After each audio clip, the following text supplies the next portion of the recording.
Hello students, now our topic is androecium. Androecium जो structure होता है ये मेल रिप्रोडक्टिव ऑर्गन को रिप्रेजेंट कर रहा होता है। मेल के लिए this word is use, that is androecium, and this is composed of stamens. Stamens का बना होता है और हम बोल सकते हैं दैट एक स्टेमन आपका रिप्रेजेंट करता है mail reproductive organ. One स्टेमन is representing the mail reproductive organ.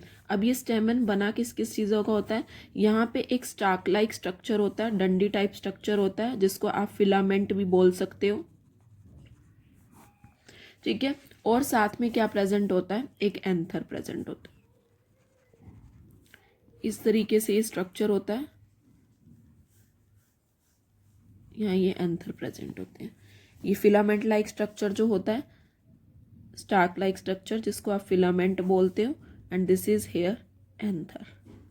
ये स्ट्रक्चर यहाँ पे प्रेजेंट होता है बेसिकली एंड्रोशियम के अंदर। और अब एंथर की बात करते हैं।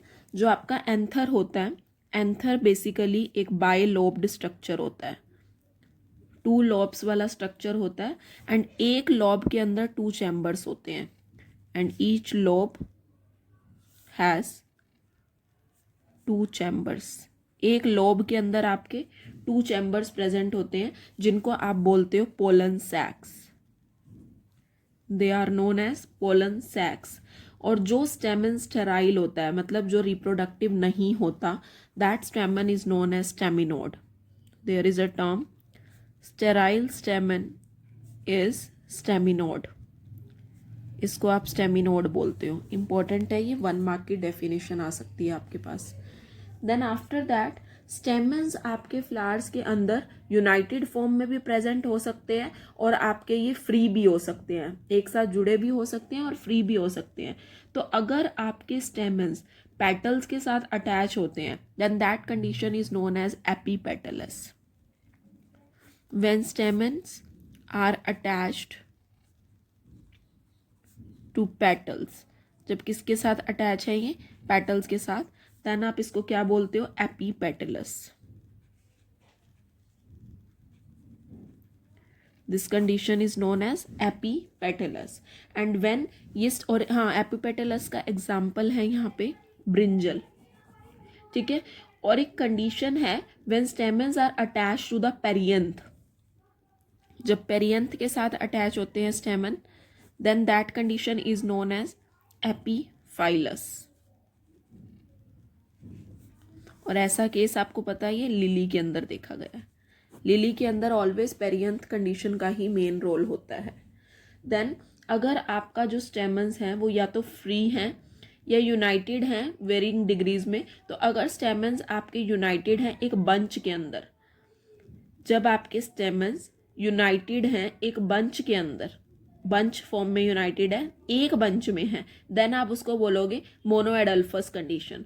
और अगर 2 बंडल्स में प्रेजेंट है, then that condition is diadelphous. अगर 2 से ज़्यादा में है, then that condition is polyadelphous. ये चीज़ें ध्यान रखना। और जो फ्री आपका होता है ना, स्टेमन्स अगर फ्री होते हैं, देन उस कंडीशन को आप पॉलीएंड्रस बोलते हो। फ्री जब होते हैं stamens, then that condition is polyandrous. इस कंडीशन को क्या बोलोगे? पॉलीएंड्रस। और अगर आपके स्टेमन्स यूनाइटेड हैं, अगर वो यूनाइटेड है एक बंच के अंदर, when stamens are united in a bunch, एक बंच में जब यूनाइटेड हैं, देन आप उस कंडीशन को क्या बोलोगे? Monoadelphous. Then that condition is known as monoadelphous. और ऐसा एग्जाम्पल मिला है चाइना रोज के अंदर। This is in China rose. And अगर आपके स्टेमन्स 2 बंडल्स फॉर्म में प्रेजेंट है, 2 बंडल्स फॉर्म वाली कंडीशन, देन उस कंडीशन को आप क्या बोलोगे? Diadelphous. Then that condition is known as diadelphous. और ये एग्जाम्पल किसके अंदर मिला है आपको? पी के अंदर मिला है। This is in P. और अगर मोर देन 2 बंडल्स में प्रेजेंट है, मोर देन 2 बंडल्स में अगर प्रेजेंट है, देन आप उस कंडीशन को क्या बोलोगे? That is polyadelphous. then that is known as polyadelphous. So this is about the complete androecium and polyadelphous का केस आपका देखा गया है सिट्रस के अंदर, इसका एग्जाम्पल भी लिख लेना, ठीक है। तो ये आपका एंड्रोशियम का केस था, दैट फ्लावरिंग प्लांट्स के अंदर एंड्रोशियम क्या होता है। In the next video we will discuss about the gynoecium part. Thank you so much students for watching this video.